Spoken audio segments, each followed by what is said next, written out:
قاسم محمد فیصل آباد سے میں عالم بن کر فارغ ہوا ہوں. میرا یوٹیوب پر چینل بنانا اور اس پر بیانات اور نعتوں کی ویڈیوز اپلوڈ کرنا کیسا ہے؟ جائز ہے، لیکن جو نئے نئے عالم بن کے فارغ ہوتے ہیں ان کو میں ایک بڑوں کی نصیحت نقل کر رہا ہوں، میں تو چھوٹا آدمی. وہ یہ کہ یہ جو چینل وینل ہے نا اور میڈیا پہ آنا، اس کے جہاں بہت فائدے ہیں وہاں بہت سائیڈ ایفیکٹ بھی ہیں. جب آپ کی تربیت نہیں ہوتی اور آپ چینل پہ آ کے مشہور ہو جاتے ہیں تو آپ کے بگڑنے کا خطرہ بہت زیادہ ہوتا ہے. مجھے یاد ہے جب میں سادسہ میں تھا تو مجھے ایک مسجد کی امامت مل گئی اور بڑی زبردست مسجد تھی. تو انہوں نے مجھے بلایا، لیکن ہمارے شیخ و مرشد نے، پیر و مرشد نے مجھے منع کر دیا. انہوں نے کہا ابھی تم بچے ہو اور ابھی سے مسجد کی امامت سنبھالو گے تو لوگ عقیدت میں ہاتھ پاؤں چومیں گے اور لوگ ارد گرد حلقہ لگا کے بیٹھیں گے، تو تمہارے بگڑنے کا اندیشہ ابھی زیادہ ہے، ابھی یہ کام مت کرو، صرف بیانات کر سکتے ہو، فی الحال اتنی بڑی ذمہ داری نہ لو. تو بعض دفعہ یہ خطرہ ہوتا ہے، یہ حقیقت ہے.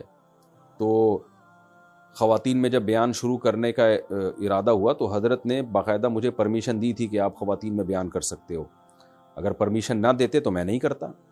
اب شیطان تو کہتا ہے کہ نہیں پوری دنیا گمراہ ہو رہی ہے، اصلاح کرو. بھائی مسئلہ یہ ہے کہ آپ کے بھی تو بگڑنے کا اندیشہ ہے. خواتین میں جب آپ بیان کرتے ہیں تو خواتین مسائل بھی پوچھتی ہیں، پھر رابطے ہوتے ہیں، پھر بگڑنے کا اندیشہ ہوتا ہے آدمی. تو اس لیے بڑوں کی کسٹڈی میں آئیں، پہلے کسی شیخ سے اصلاحی تعلق قائم کریں، اپنی اصلاح کرائیں، اس کے بعد چینل پہ آئیں آپ. تو چونکہ مشہور ہوں گے تو لوگ ہاتھ پاؤں چومیں گے، اشارے کریں گے، وہ جا رہا ہے، وہ صاحب وہ جو ٹی وی میں آتے تھے وہ جا رہے ہیں. تو اس سے بہت زیادہ خطرہ ہوتا ہے بگڑنے کا. پھر علم میں کمال نہیں ہوتا تو یوٹیوب پہ آ کے علمی غلطیاں بہت کرنا شروع کر دیتے ہیں. وہ ایک صاحب ہیں، انہوں نے آ کے اتنا غلط مسئلہ بیان کیا کہ بیوی کو اگر طلاق ہو جائے تو آپ ساس سے نکاح کر سکتے ہیں. بھائی صاحب ساس تو ہمیشہ کے لیے حرام ہوتی ہے. تو ایسے اجماعی مسائل کی مخالفت بعض دفعہ شروع کر دیتے ہیں. تو مدارس کے طلبہ سے اس بات کا تو کم خطرہ ہے کہ مسائل غلط بتائیں گے، کیونکہ اس میں تو ان کو پتہ ہوتا ہے بڑے ہماری پکڑ کریں گے، لیکن حب جاہ پیدا ہونے کا خطرہ بہت زیادہ ہوتا ہے.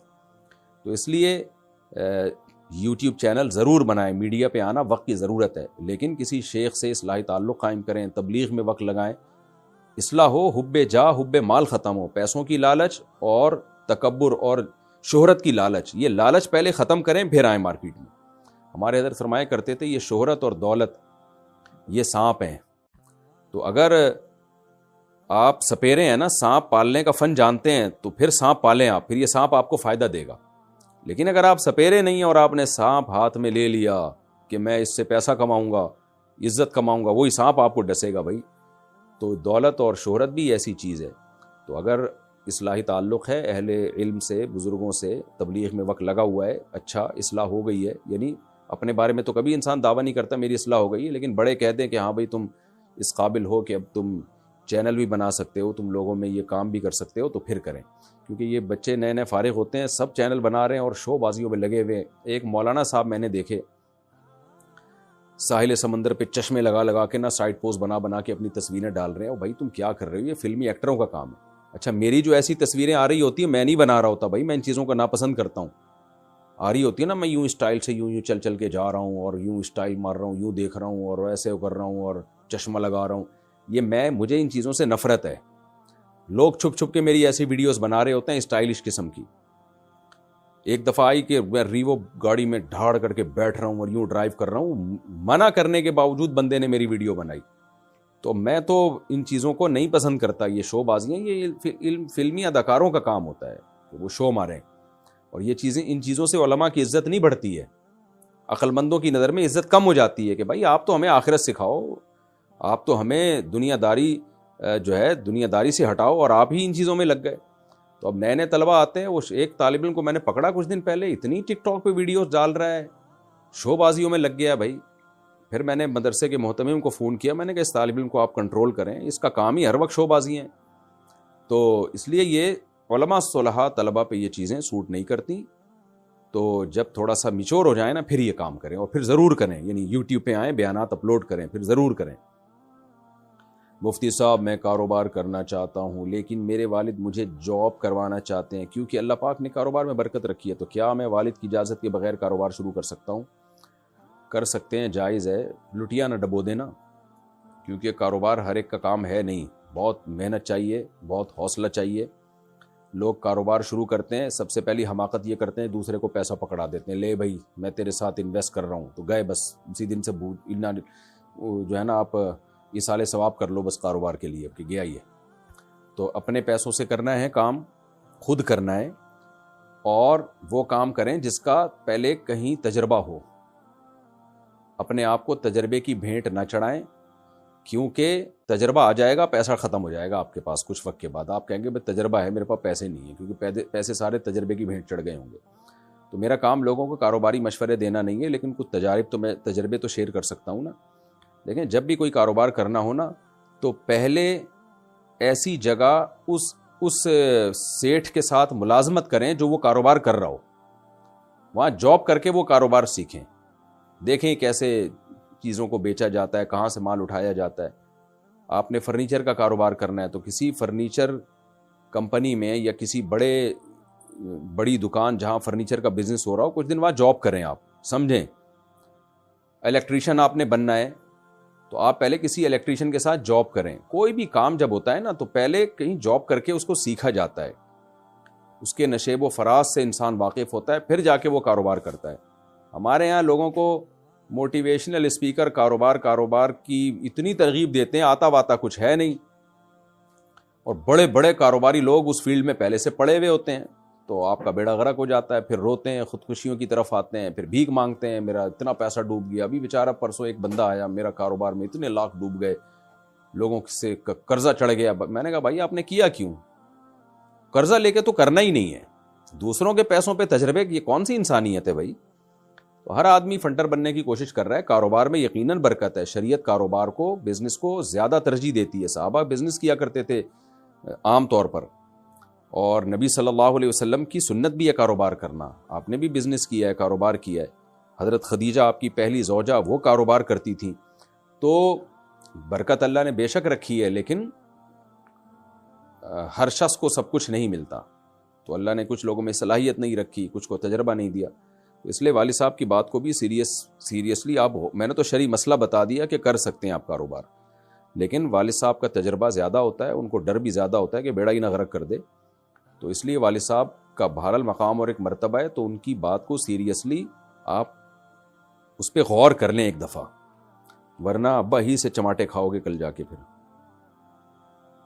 جاوید صاحب دہلی سے، انڈیا سے، میں جیسے ہی استنجا کرتا ہوں تو فوراً پیشاب کا قطرہ آ جاتا ہے، پھر دوبارہ استنجا کرنے کے بعد بھی ہلکا پھلکا قطرہ آ جاتا ہے، تو میں اس صورت میں کیا کروں؟ کیا نماز ادا ہو جائے گی؟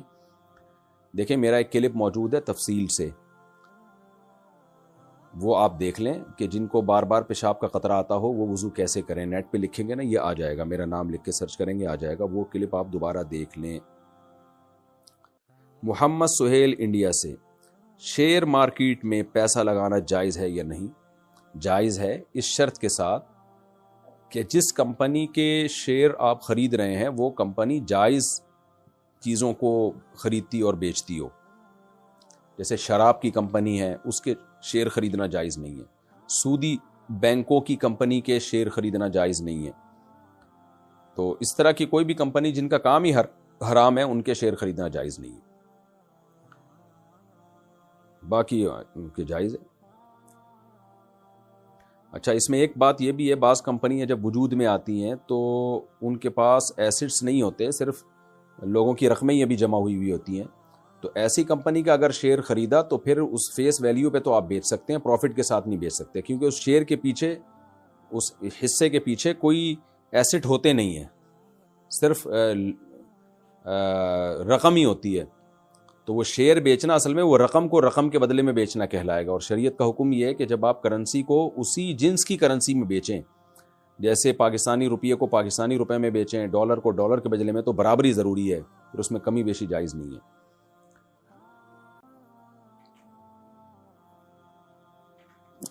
اور اگر اس کمپنی کے ایسٹس ہیں، جیسے عام طور پہ کمپنیوں کے ہوتے ہیں، وجود میں آ گئی ہے، اس کے پیچھے یعنی کچھ چیزوں کی خرید و فروخت کر رہی ہے، پھر شیئر کو آپ نفع اور نقصان پہ بیچ سکتے ہیں، لیکن شیئر پہ قبضہ ہونے کے بعد، یعنی وہ آپ کے نام ٹرانسفر ہو جائے، اور اس میں بھی اسپاٹ سیل ہوگا، اس میں آپ فیوچر سیل، فارورڈ سیل یہ جائز نہیں ہے۔ جعفر اقبال ہنگو سے، مجھے میرے دوست نے بکری دی ہے کہ اس کو پالو، آدھے پیسے اس کے ہیں اور آدھے میرے ہیں، کیا اس طرح کرنا صحیح ہے؟ یعنی آدھے پیسے بکری خریدنے میں اس کے اور آدھے پیسے بکری خریدنے میں آپ کے، تو دونوں نے مل کے بکری خریدی، تو آدھی بکری اس کی آدھی بکری آپ کی۔ اب آپ پالے، بہت اچھی بات ہے۔ آگے آپ نے بتایا نہیں کہ ایگریمنٹ کیا ہوا ہے، پالنے کے بعد کیا ہوگا، پروفٹ جب وہ بکری بکے گی یا بچہ دے گی تو بچہ دونوں کا ہوگا، دودھ میں تقسیم کریں گے، دودھ بکے گا۔ تو جب سوال ہی مجمل ہے تو میں جواب کیسے دوں؟ عام طور پر اس میں یہ ہوتا ہے کہ دو لوگ جانور مل کے لیتے ہیں، پھر ایک پالتا ہے، محنت کرتا ہے، بلکہ عام طور پر گاؤں دیہاتوں میں ایسا ہوتا ہے جانور ایک کا ہوتا ہے اور پالتا اسے دوسرا ہے۔ تو جو دوسرا آدمی پالتا ہے وہ کیا کرتا ہے کہ بھائی پھر اس جانور سے جو بھی فائدہ ہوگا آدھا آدھا ہوگا، بچہ ہوا بکے گا آدھا آدھا، دودھ ہوا اس کا پروفٹ آدھا آدھا۔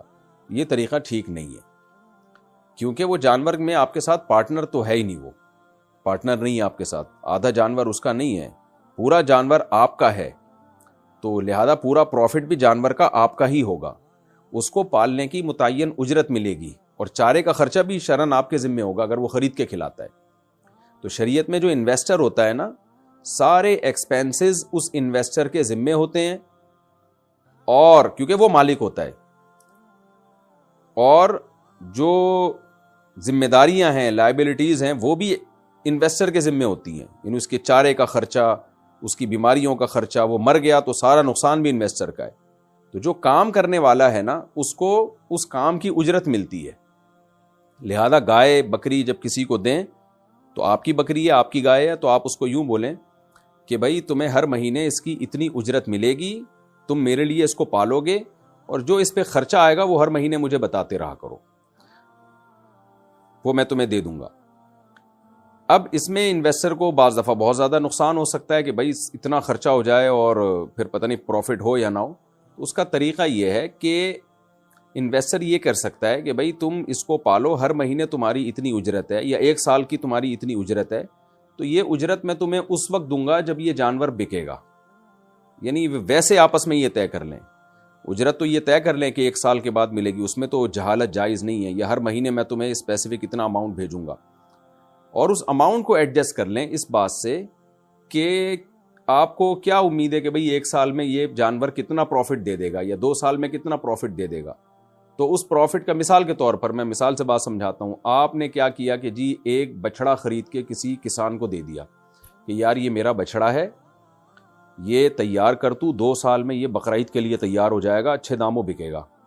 تو اب لوگ کرتے کیا ہیں کہ اچھے داموں بکے گا، لہذا جب یہ بکے گا نا تو آدھا پروفٹ تیرا آدھا میرا، بس تو پال اس کو، اب جو خرچہ کرنا ہے تو نے کر، میں نے بچڑا خرید کے تجھے دے دیا۔ یہ ناجائز ہے، اس میں اجرت حلال نہیں ہے۔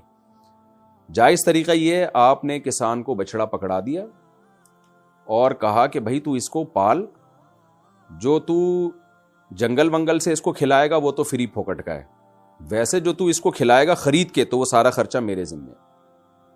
تو جب یہ جانور پل کے بڑا ہو جائے گا، 2 سال کے بعد جب یہ بکے گا بقرعید میں، تو میں تجھے اتنے پیسے دوں گا اس کے، یہ نہیں کہ جتنے کا بکے گا اس میں سے آدھا تیرا آدھا میرا، یہ ناجائز ہے، کیونکہ تو مزاربت ہے، اور مزاربت چیزوں میں نہیں ہوتی، مزاربت پیسوں میں ہوتی ہے۔ آپ نے پیسے دیے اور پیسے دے کے کہا کہ جو پروفٹ ہوگا اس میں آدھا تیرا آدھا میرا، تو یہاں کیونکہ پیسے نہیں دیے، بچڑا دیا ہے، تو بچڑے میں مزاربت نہیں ہوتی۔ تو لہذا آپ جب بچڑا کسی کو پالنے کے لیے دیں تو آپ کسان کو یہ کہیں کہ جب یہ بچڑا بکے گا، 2 سال کے بعد اس کو ہم نے بقرعید میں بیچنا ہے، تو تمہیں میں اتنے اماؤنٹ دوں گا اس کا، یہ جو جتنے کا بکے گا نا تو وہ تو سارے میرے ہیں، اور ایک اندازہ لگا لیں 2 سال کے بعد یہ کتنے کا بکے گا۔ تو 2 سال کے بعد جتنے کا بکے گا، بھائی یہ جو ہے تجھے 2 سال پالنے کی میں اتنی اجرت دے دوں گا، 1,00,000 روپے 1,50,000، وہ اماؤنٹ متعین کرنا پڑے گا، کیونکہ اجرت میں جہالت جائز نہیں ہے، وہ اماؤنٹ آپ اس کا متعین کر دیں۔ اضافی مزید دینا چاہتے ہیں تو یوں کہہ سکتے ہیں کہ 2 سال کے بعد جو ہے یہ تجھے 1 یا 1,50,000 روپے میں پلائی کے دوں گا، سارے ایکسپینسز میرے ذمہ ہیں، مر گیا تو بھی میرا نقصان۔ ہاں پھر ایک الگ ایگریمنٹ کر لیں 2 سال کے بعد کہ اب تو مارکیٹ میں اس کو لے جا کے بیچ، یہ اماؤنٹ تو تجھے ملے گا جو تو نے پالنے کی اجرت ہے، اب جب تو اس کو بیچے گا نا تو جتنے کا بیچے گا اس میں اتنے فیصد تیرے اتنے فیصد میرے، وہ بیچنے کی الگ سے اجرت ہوگی، اس میں پرسنٹیج جائز ہے.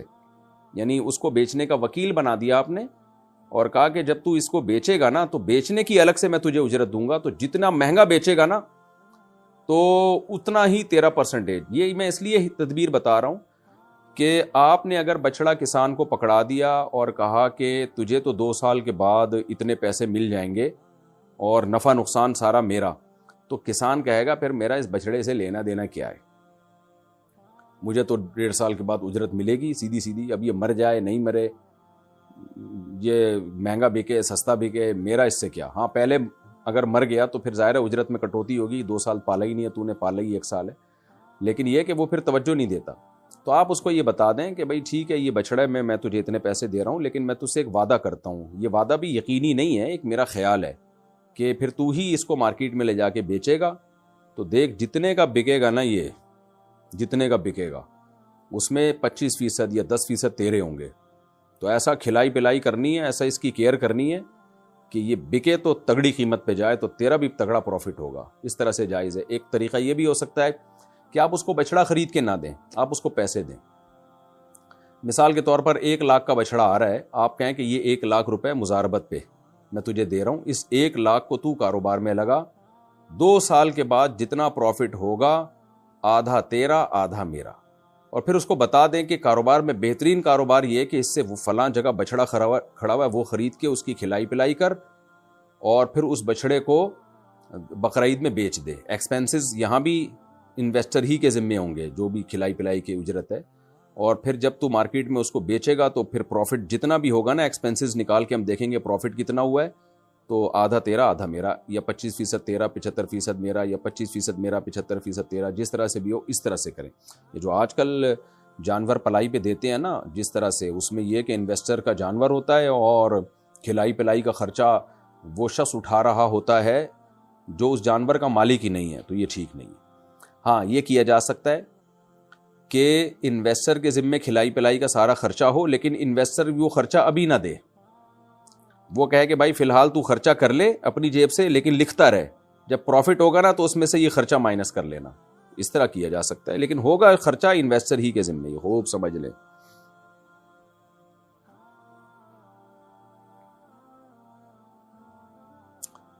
اچھا، محمد صارف انڈیا سے، میں جس کمپنی میں کام کرتا ہوں وہاں پر کمپنی کی طرف سے دیوالی کے تحفے اور مٹھائی وغیرہ ملتے ہیں، کیا وہ لینا جائز ہے؟ جائز ہے، وہ دے رہے ہیں. اب آپ انکار کرو گے تو کمپنی والے بولیں گے یہ کیا کر رہا ہے، لے لیں خود سے، تو لے کے رکھ لیں اس کو. اب کوئی ہندو آپ کو گفٹ دے رہا ہو تو یہ تو نہیں کہ آپ اس کا گفٹ واپس کر دیں، یہ تو بد اخلاقی سمجھی جاتی ہے. خود سے بڑھ چڑھ کے آپ نہ جائیں دیوالی میں اور ان کو مبارکباد نہ دیں، کیونکہ جو بھی کسی کی مذہبی رسم ہوتی ہے ان مذہبی رسومات میں ہمیں شرکت کی اجازت نہیں ہے. نہ بائیکاٹ کریں نہ اس میں شرکت کریں، ریزرو رہیں آپ.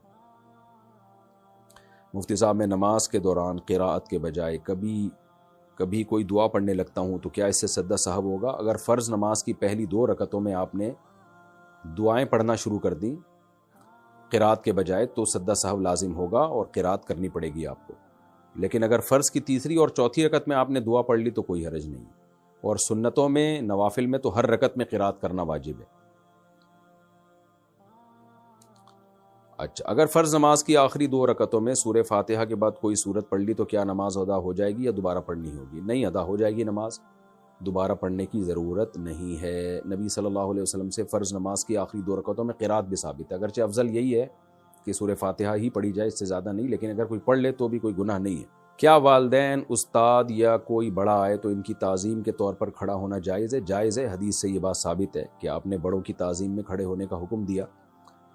ہاں، کھڑے رہنا جائز نہیں ہے اجمیوں کی طرح، یعنی اس دور میں عجم میں یہ رواج تھا، اس دور کے اجمیوں کی بات کر رہا ہوں کہ جو بڑا آتا تھا تو کھڑے ہی رہتے تھے، یہ ٹھیک نہیں ہے. قوموا لسیدکم حدیث میں ثابت ہے کہ آپ نے حضرت سعد کے لیے فرمایا کہ یہ تمہارے سردار ہیں، ان کے لیے کھڑے ہو جاؤ. تو والدین سے بڑا کون ہو سکتا ہے بھائی؟ البتہ کھڑے رہنا ٹھیک نہیں ہے.